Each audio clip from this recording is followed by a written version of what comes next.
All right, so every time I do a video on pragmatic martial arts and swordsmanship, I find myself repeating the same sets of caveats. So I figured what I'd do is create this little introductory section, and then I'll put the time code in the comments. So you guys, if you've seen this part already, you know where to fast forward to get to the good stuff, or I hope it's the good stuff. Let me know in the comments. Or you can just fast forward until I'm not wearing a silly hat. There's your visual cue. What are the caveats? Well, caveat number one, I do not consider myself in any way, shape, or form master, expert, or in any way qualified to be a teacher. I'm just hoping to share useful insights, techniques, things that have helped me along my path, things I've discovered. And again, if they're useful, approachable to you for whatever you're doing, let me know in the comments. Which gets me to the second thing. Nothing I'm going to present is intended ever to be representative of any traditional martial art. Now, I've studied a lot of them, and I still continue to study and practice a core set of them. And that core set would probably tell you what appeals to me, what works for me. There were certainly then a lot more that I studied for a short time and walked away from for one reason or another. They weren't working out for me. However, I have to say that I got good stuff out of every single one of them. So I'm never going to tell you not to study what you're studying. If it's working for you, it's working for you. Also, on that same vein, I have zero intention of contradicting anything you're being taught.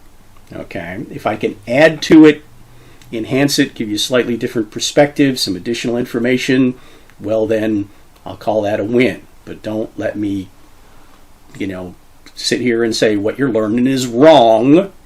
I'm also going to try to avoid topics that I've seen presented just infinitely better by actual experts. I'm going to try to cherry pick things that are unique. And again, in the comments, it's a good place to tell me what you might like to see or see more of, or need more clarification on something I've already presented. We'll go that. I'll let you direct where we go from here. What does my practice look like as a final caveat? Well, as I've mentioned in other videos, I try to practice, train, study any spare minute I can grab. Most of that, especially nowadays, is going to be solo practice. Solo drills, forms, kata, choreography. Whenever I can, I will do partner practice, sparring, fencing, free fighting. And because my focus is on pragmatic martial arts, I try to make, as much as I can, my solo practice, my drills and my forms, look like my fighting. So you may or may not pick that up as we go forward. All right, all that out of the way, what's on the agenda for today? All right, let's break a little bit of a sweat today, shall we? In a previous video on pragmatic Japanese swordsmanship, I talked about a concept that I use to prevent myself from at least unintentionally opening my guard that I call the wall. It keeps me from either over-chambering or over-swinging, okay? Keeping my sword mostly more between me and my opponent, which then allows quick response and counter move. Now, in that video, I also discussed and kind of demonstrated how I've developed quick, short power cuts so I don't have to overchamber or overswing and still get the most bang for my buck. Okay. How am I doing that? Well, early in my training, a really good instructor used an analogy that was about chopping wood. Okay. Now, before I go on, I do want to review a few concepts that I've introduced in other videos.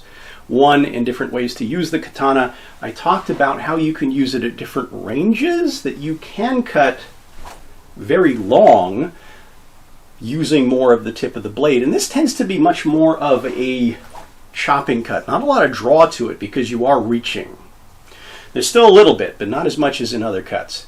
medium range, comfortable cutting range, which uses more of your mono-uchi, where, yeah, there is that leading from the hands, drawing back, that gets that great slicing action through targets. That just takes the best advantage of the curve of the sword. That's the one I'm usually using in Tamashigiri. I also talked about the teura, the really close range cutting that uses pretty much the entire edge of the blade.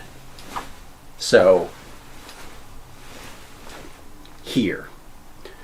Much more draw, a little bit less hit. We won't talk about either extreme. I want to talk about the middle range today.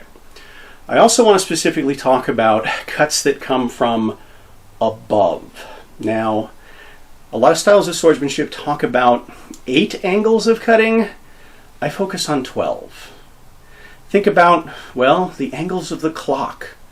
So today we're going to be talking about 12 o'clock, 1 o'clock, and 11 o'clock. When I take my diagonal a little bit more towards the horizontal, towards the 2 or the 10, for me, it's a different body mechanic. And we'll talk about that. We'll talk about horizontals. We'll talk about the cuts that come up from below in other videos. We'll also relate these to how they come out of guard positions. But today I want to talk about the straight vertical shomenuchi that comes out of Jodan.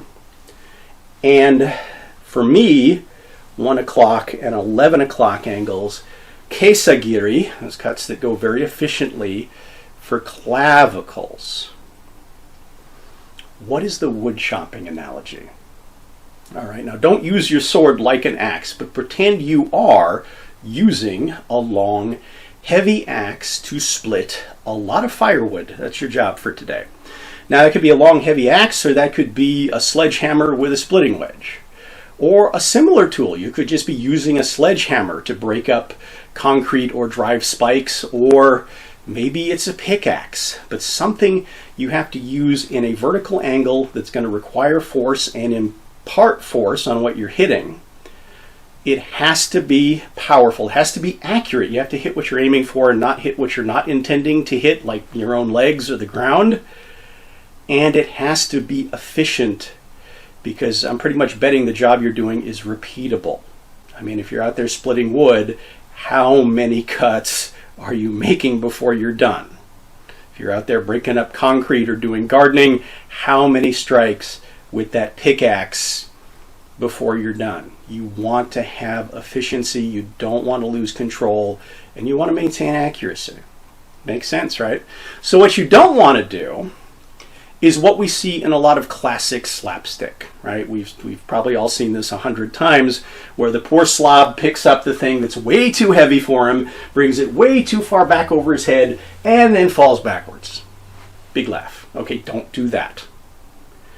So even if the traditional ryu brings the sword back to a certain point, yeah, I just don't do that anymore, because I was so influenced by this wood cutting lesson. What's the wood cutting lesson? Well, think about combining working with gravity, because these are downward, with the entirety of your body mechanics.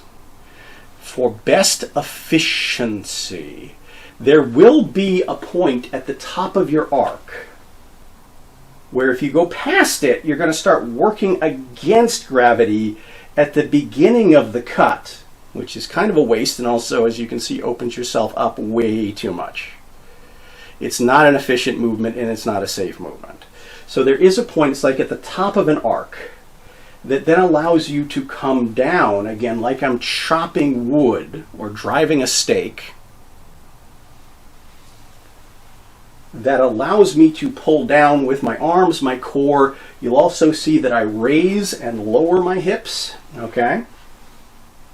Now, I'm not using it like an axe. You'll still see classic katana mechanics where my hands are pulling first. So I'm not cutting like this. Don't want to do that. I want to take advantage of the shape of the sword. So yeah, my hands are coming first and then my blade. So my axe is a little bent. But the idea is everything's working together.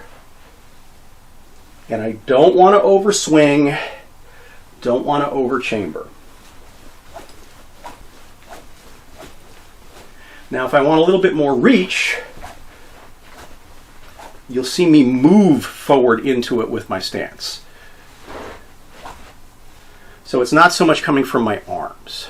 I'm using the mechanics of my body to power the cut, give it speed and force, work with gravity, while I keep good control over it, and hopefully conserve enough energy that I can do that a lot. Okay?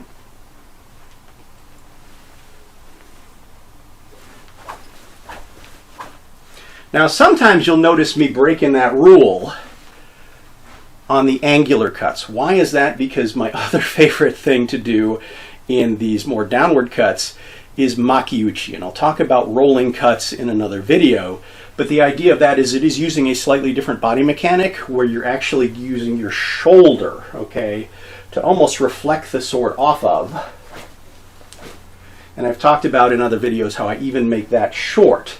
So sometimes as I'm swinging my axe here, you'll see it arc up and stop at this nice little neat angle at the top.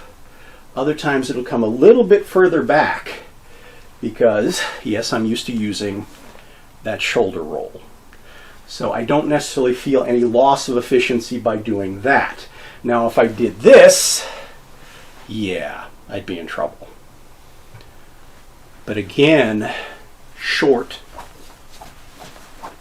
allows me to then not lose control, maintain power, accuracy, recovery.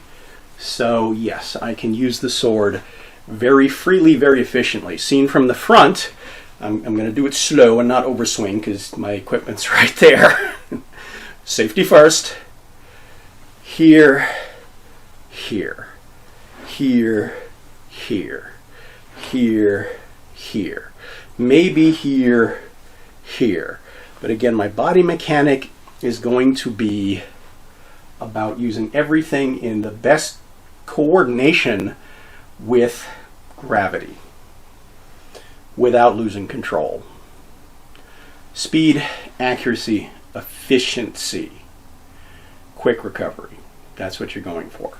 Also, just to cover some other basics, when it comes to starting postures, one of the great rules for Japanese swordsmanship that may or may not be seen in other styles is no overchambering before the strike. Where you start from is where you start from, right? You don't start here and then go here. Well, I hope you don't. If you do, maybe not a good idea. So, shomanuchi, jodan position, right? Hasso position. Positions you might be familiar with from styles of swordsmanship you already know. You'll also see it's not a terribly long trip between one of the Seigan Shudan middle tip-up guard positions to the cut. So I can make this cut. Think about if you're using an axe or a hammer and you want accuracy, okay? You don't necessarily want to overswing. You're really trying to hit a small target repetitively. You make that same move, but you just make it smaller. So,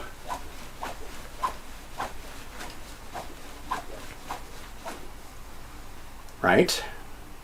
Versus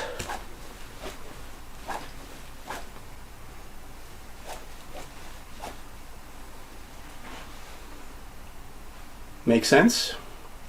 Let me know in the comments.